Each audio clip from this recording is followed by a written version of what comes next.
Subscribe or they will haunt you. Mental health professionals. What small things do parents do that gives their kids mental health issues later in life? I'm not a mental health professional, but from personal experience I know that my family's constant teasing of me whenever I interacted with or mentioned a peer of the opposite sex had a huge impact on my romantic life as I grew up. Out of embarrassment, I staunchly avoided any intimacy in HS or uni, never learned how to flirt or date during the low risk time everyone else was learning. Even today as a fully autonomous adult I still get the intense paranoid fear feeling whenever an opportunity for something like that happens. They had no idea they were being harmful until I figured this out after moving away to college and eventually told them. My mom in public would grab my back upper arm fat and tell me I'm gaining weight. My grandma is the same way. They still do it today and I'm 30 years old. Little things like that. I was in middle school and 139 lbs. I felt often that she had a resentment problems with her getting older and having girls, but it was things like that gave me a complex about myself. I have 2 girls now, and I'm constantly telling them how beautiful they are. I've learned to forgive and just let it go, but if they ever say anything to my girls I'll attack. I need my girls to always know they are beautiful no matter what. Dismiss what matters to them. Sure, to an adult it might seem silly if a kiddo is crying because someone else grabbed their favorite toy at playtime. But to that kiddo it matters. Don't belittle their experience by saying it's not a big deal. Invalidate their emotions. For example, a child is upset and a parent tells them to stop crying. It's nothing to be upset about.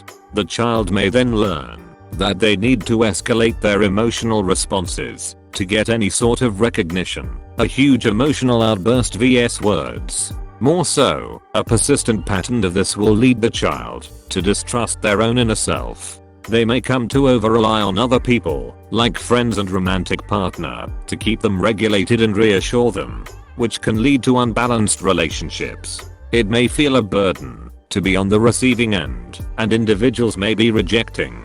Or the opposite, it could turn into an abusive and controlling situation. Yes, I mean, my parents still had pretty heated fights in front of us, but both of my parents, mainly my mom, would tell me stuff I really didn't need to know. I saw this random therapist on TV once, and she said that parents shouldn't use their kids as a therapist or a friend who they tell their problems to. It was in the context of a divorce, but I just nodded my head. Speaking as a child, if your kid has serious issues with their physical health, don't let them know about the hospital bill. I learned about it once, and I'm still attempting to deconstruct the resulting burden complex. My parents were pretty awesome, but they probably should have waited a bit longer and or actively engaged me in therapy before I learned about it. Therapist here, making comments like why can't you do that all the time?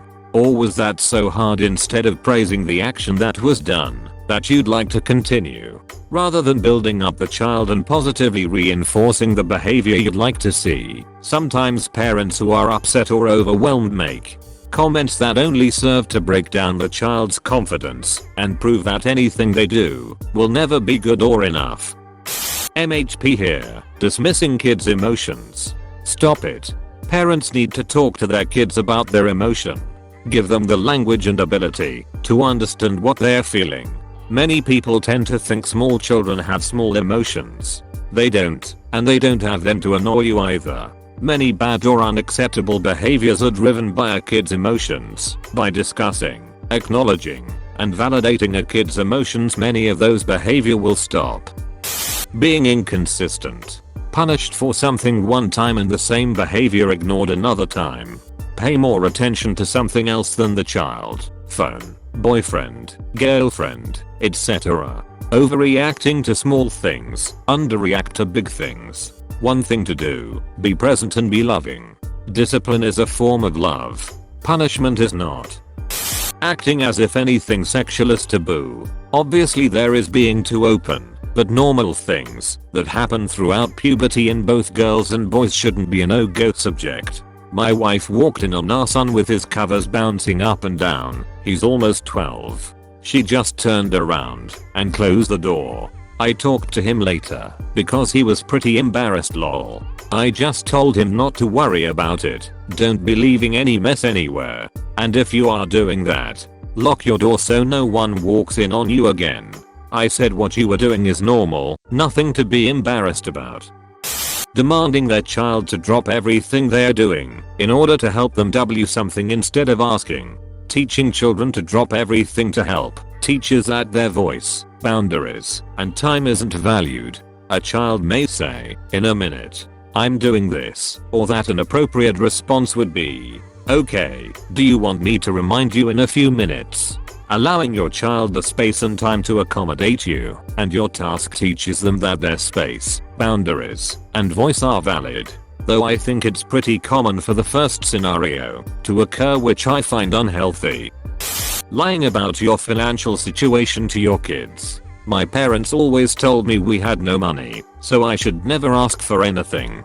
And BC, I was the eldest daughter, I should help them rein in expenses at fucking 6-yo. Then they would, and still do, buy my brother anything his heart desires. I understood we actually had money, just not for me. Now they get offended if I refuse their help, and I'm scared shitless of spending on anything.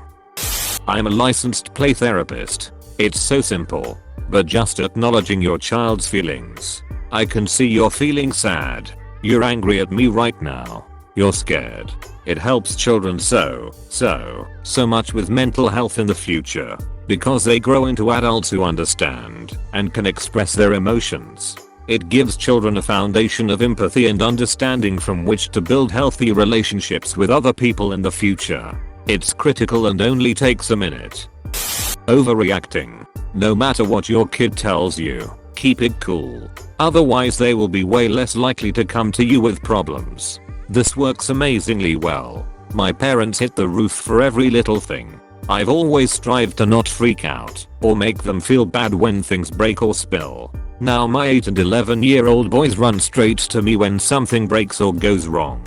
They know I'll help and that they won't be screamed at. It's awesome to be summoned to a paint spill or a broken glass immediately instead of having them try to cover it up or make a bigger mess trying to clean it up all by themselves. And it feels so good to know they trust me and feel safe with me. My wife is a mental health professional and she just said everything. Also, the majority of mental health issues in kids are because of their parents. TBH, I asked this question to see what I should know in case I decide to become a parent one day. This isn't very comforting. Telling little girls that are being bullied by boys. It means they like you, so be sweet and quiet and you might get a boyfriend. I hate things like that. There's an ad based around what you said, and eventually the girl and bully got together and he was abusive, so abusive. The worst thing a parent can do is throw a child out of their life for a minor act of rebellion. I would know. My mother threw me out for saying no. My dad left my life 3x. Did this to my siblings too. It was done, and is done, in his family left and right. My sis does it now. I don't want to be your father anymore. Oof. Will never forget that, and cannot trust him, or anyone, fully. If your parent continuously plays games with parental commitment, you cannot expect the child to really know, value, and believe in commitment. Don't expect your kid to kiss the ground you walk on and see you as a god for providing food, clothes, and a roof. That's literally the bare minimum required by law. Don't drill into their heads they owe you gratitude for giving them life. They didn't have a choice in that matter. Don't treat them like a burden. Again, it was your choice to have a child. Shouldn't have become a parent if you couldn't handle the responsibility. Don't make your love conditional, only to be given when you deign it so. Not only is that cruel, but it sets them up for failure in future relationships. Clearly I could go on, but these would probably be my tops. School psychologist here. Not setting good boundaries or defining parent-child roles. There are a lot of parents who unintentionally reverse roles, like confiding to their child about their adult problems or seeking too much comfort from their child. It can create a sense of responsibility within the child to take care of their parent and can lead to codependency and lack of boundaries in other relationships. Also, for the love of God, don't hit your kids, including spanking. At best it doesn't hurt them. It is not supported in any research that it benefits your child. At worst it leads to a whole host of difficulties, including violence approval. I'm not a mental health professional, but I worked in a level 3 lockdown facility for kids to rehabilitate for a few months. The amount of kids shipped off in the middle of the night simply because their parents didn't want to deal with it was unreal. And then you find out this is what the parents did with everything. Anytime the kids had any kind of problem, no matter how small, the parents would avoid dealing with and wonder how their 15-year-old got hooked on meth. If your kid has a problem, fucking talk to them. Let them vent. Let them be sad, or upset or confused. Ask your kids how they're doing, and actually mean it. Open up those lines of communication, because I saw too many kids say, "It's not like anyone cares what I do anyway," and it's so sad to hear. Listen and don't underestimate their concerns. Do not try to downplay their problems by saying that they aren't a big deal. For example, if a child comes to a parent and says that they are worried about something only to be told that their problem isn't even that serious. It all comes down to age. What a 5-year-old thinks is stressful has the same feeling as to what a 40-year-old thinks is stressful. The only difference is the perspective. Blame their insecurities on their child. Project things they never got to do onto their child. Put their relationship strains onto their child. Make the child their counselor when they in fact need a professional that can give them some slaps of reality. Refusing to acknowledge the child as their own person and not the parent's property or item that says something about the parent, if that makes sense. Worked in an acute psychiatric hospital for 4 years plus. Choosing when to give love to your child or making them earn it. Coming in and out of their lives on a whim. Constantly bringing up body image issues, especially those, but then buy them junk food.